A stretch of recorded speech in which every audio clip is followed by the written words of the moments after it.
कंपन की समान विधाएं के बारे में पहले हम जानेंगे कि होती क्या है। लाइट चालू करो।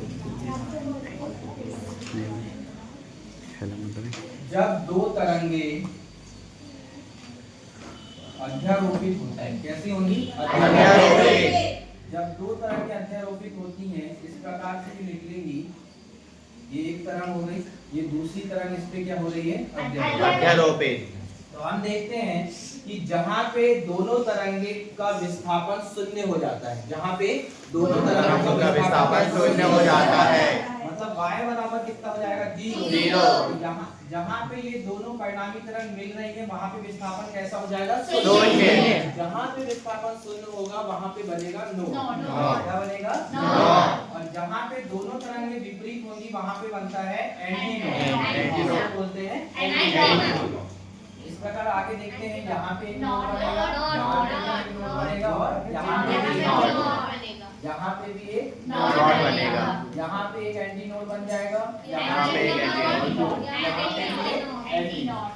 ठीक है, तो n बराबर हो जाएगा नोड, जिसको हिंदी में बोलते हैं निष्पन्न। क्या बोलते हैं? निष्पन्न। और एंटी नोड ए जो है एंटी नोड, एंटी नोड इसको बोला जाता है हिंदी में प्रस्पन्न।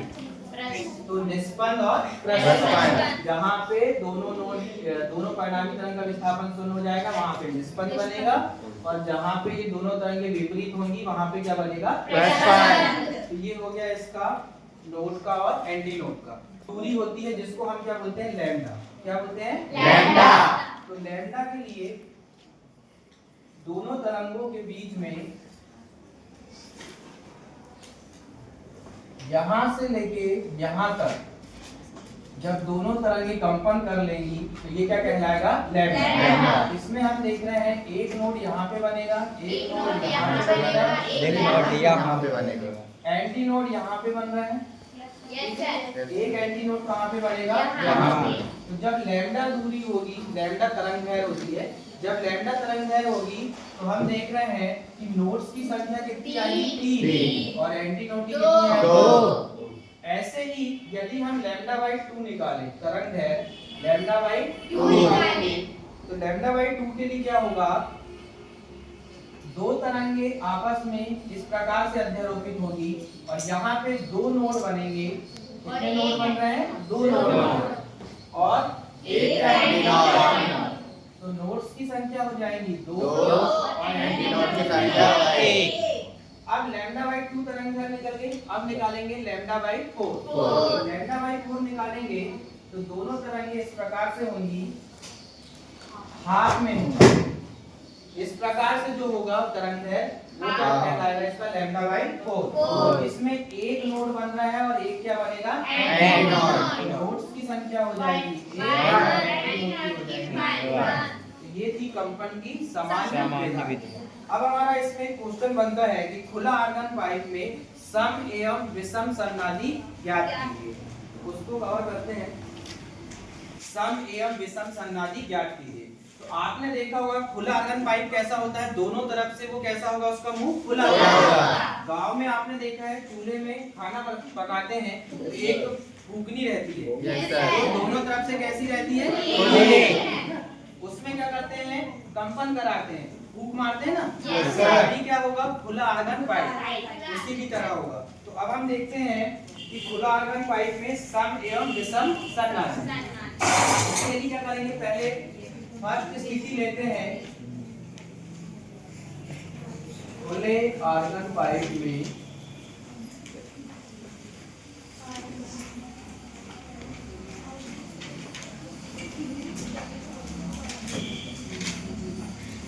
सम एवं विषम सन्नादि।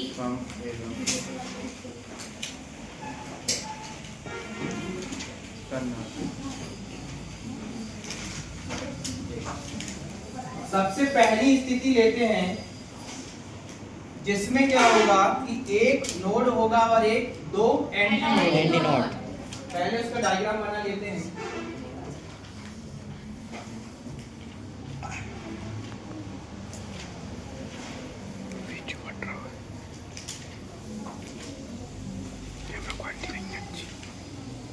ये देखिए इसमें कितने नोड बन रहे हैं? एक। और यहाँ पे कितना एंटी नोड बनेगा? एक एंटी नोड यहाँ बन जाएगा, यहाँ पे एक एंटी नोड। खुले आयतन पाइप की लंबाई क्या ले लें हम? n।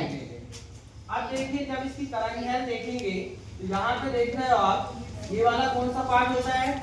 अभी हमने कंपनी समान विधायक में देखा है लैम्डा बाई 4। क्या होता है? Lambda by 4। एक एंटी नोड और एक नोड के बीच की तरंग है या दूरी बोला जाएगा जिसे, वो कितनी होती है? लैम्डा 4। यहाँ पे भी एक नोड और एक एंटी नोड के बीच की दूरी कितनी हो जाएगी? लैम्डा 4। जब दूरी निकालेंगे तो L बराबर क्या करना पड़ेगा? Lambda by 4 plus lambda by 4। ठीक है, एलसीएम लेके सॉल्व करेंगे तो L बराबर कितना जाएगा? 2 लैम्डा बाई 4। यही आएगा। Yes sir. इसको काटना नहीं है, इसको अभी काटना नहीं है क्योंकि अभी हम आवृत्ति निकालेंगे तो उसमें ये वैल्यू काम आएगी। ठीक है, तो अब L का मान तो निकल गया लंबाई 2 लैम्डा बाई 4। यदि यहाँ से पक्षांतर करके लैम्डा का मान निकाले तो कितना हो जाएगा? लैम्डा बराबर 4 इधर पक्षांतर हो क्या जाएगा तो 4L अपॉन पे क्या हो जाएगा? 4L अपॉन पे 2। अब जो फार्मूला होता है आवृत्ति निकालने का, आवृत्ति न्यू से दर्शाते हैं इसको, आवृत्ति को न्यू से। आवृत्ति का मात्रक क्या होता है? हर्ट्ज। तो आवृत्ति न्यू बराबर फार्मूला होता है v अपॉन पे लैम्डा। v अपॉन पे लैम्डा। वैल्यू पुट करेंगे v अपॉन पे लैम्डा का मान कितना है? 4L अपॉन पे 2। ये जो 2 है ये कहाँ चले जाएगा? ऊपर अंश में, तो ये बन जाएगा 2v अपॉन 4L। अब इसको कैंसिल करेंगे, 2 एकम 2, 2 दूनी 4। हमारे पास कितना बचेगा? v upon 2L। तो जो ये निकल के आया आवृत्ति न्यू बराबर v अपॉन 2L, ये क्या कहलाएगी? प्रथम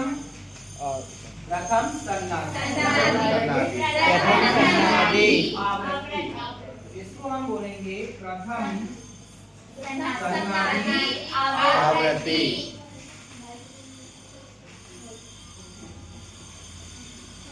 ये कौन सी स्थिति के लिए निकला है? प्रथम स्थिति।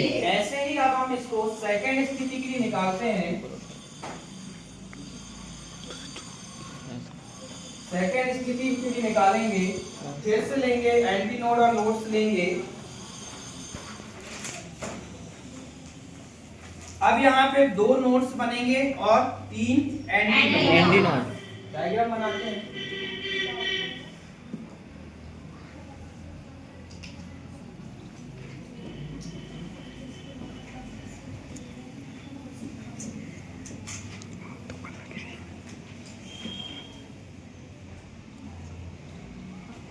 देखिए कितने नोड्स बन गए यहाँ पे? 2 नोड्स बन जाएंगे और 3 क्या बनेंगे? Anti nodes.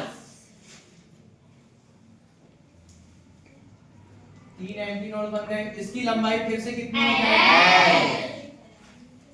अब यहाँ से फिर से लगाएंगे फॉर्मूला, तो एक एंटी नोड और एक नोड के बीच की दूरी कितनी होती है? Lambda by 4। तो यहाँ से लेके यहाँ तक की दूरी लैम्डा बाई 4। ये नोड से यहाँ तक एंटी नोड की दूरी लैम्डा बाई 4। एंटी नोड से नोड तक की दूरी लैम्डा बाई 4। फिर नोड से एंटी नोड के बीच की दूरी लैम्डा बाई 4। कितने आ गए? 4। सॉल्व करेंगे, स्मॉल l का मान निकालेंगे लंबाई का। l बराबर lambda by 4 plus lambda by 4 plus lambda by 4 plus lambda by 4। ठीक है, एलसीएम लेके सॉल्व करेंगे। l बराबर कितना आ जाएगा? 4 लैम्डा बाई 4।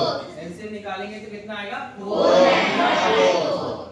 लैम्डा का मान निकालेंगे पक्षांतर करके, लैम्डा इज इक्वल टू हो जाएगा 4L अपॉन 4। लैम्डा का मान निकल गया। अब निकालेंगे आवृत्ति। आवृत्ति निकालेंगे। आवृत्ति न्यू इज इक्वल टू होता है v अपॉन लैम्डा। सॉल्व करेंगे, v का मान लैम्डा का मान रखेंगे 4L अपॉन 4। फिर से ये 4 कहाँ चले जाएगा? तो ये हो जाएगा 4v अपॉन 4L। इसको कैसा काटना है देखना। पूरा नहीं काटना, इसको काटेंगे 2 से। 2 दूनी 4, 2 दूनी 4। तो यहाँ पे कितना बचेगा? 2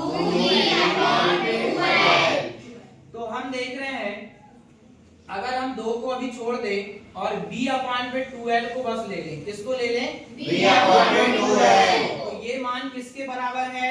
प्रथम सन्नादी आवृत्ति के बराबर। यदि हम इसको ν1 कर दें, इसको क्या कर दें? ν1। तो ये क्या कहलाती है? प्रथम सन्नादी आवृत्ति। तो जो द्वितीय सन्नादी आवृत्ति का मान है ν2, वो किसके बराबर हो जाएगा? 2 गुना किसके बराबर? प्रथम सन्नादी आवृत्ति के बराबर, 2 गुने के बराबर। ठीक, ये हो गई द्वितीय स्थिति। यदि अब इसकी तृतीय स्थिति को निकालें, 3rd नंबर की, तो इसमें कितने नोट्स बनेंगे? 3 नोट्स बनेंगे और 4 एंटी नोट्स। ठीक है, सॉल्व करते हैं। डायग्राम बना लेते हैं पहले।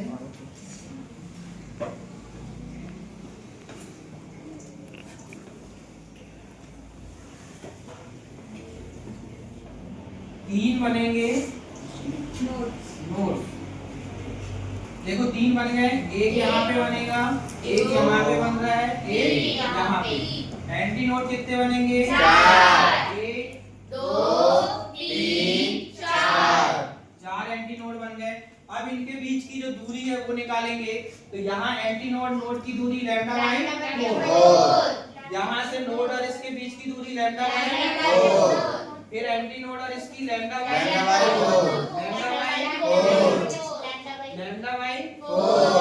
और एक और λ/4। तो ये कितना आ जाएगा? 6। तो l बराबर, इसको यहाँ पे सॉल्व कर दे रहे हैं।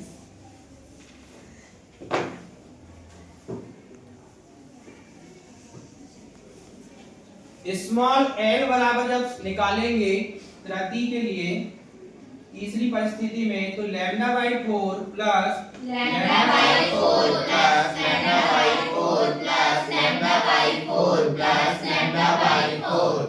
तो ये हो जाएगा स्मॉल l बराबर कितना आ जाएगा? 6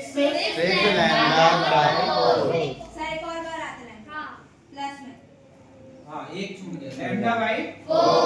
तो कितना हो जाएगा? 6 λ/4।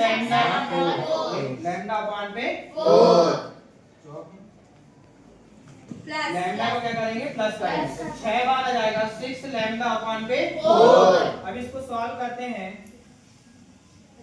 तो इसको पहले यहाँ काट दो, 2 3 6, 2 दूनी 4।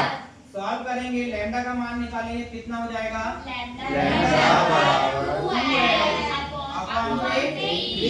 लैम्डा का मान कितना जाएगा? 2l/3। अब आवृत्ति निकालेंगे न्यू का मान, तो कितना हो जाएगा? b अपान पे लैम्डा। b अपान पे लैम्डा, यहाँ पे वैल्यू रख देंगे। b अपान पे लैम्डा का मान 2l/3। 3 कहाँ चले जाएगा? पत्थर ऊपर। तो लैम्डा का मान कितना जाएगा? 3 अपान पे 2l। अब फिर से यदि हम 3 को छोड़ दें, तो यहाँ पे क्या दिख रहा है? b अपान पे 2l। अतः हम कह सकते हैं कि जो ν3 है आवृत्ति तीसरी परिस्थिति के लिए, वो कितनी आ रही है? 3। मतलब तृतीय सन्नादी आवृत्ति है कितने गुना? प्रथम सन्नादी के 3 गुना। इस प्रकार हम खुले आर्गन पाइप में सम एवं विषम सन्नादी ज्ञात कर सकते हैं।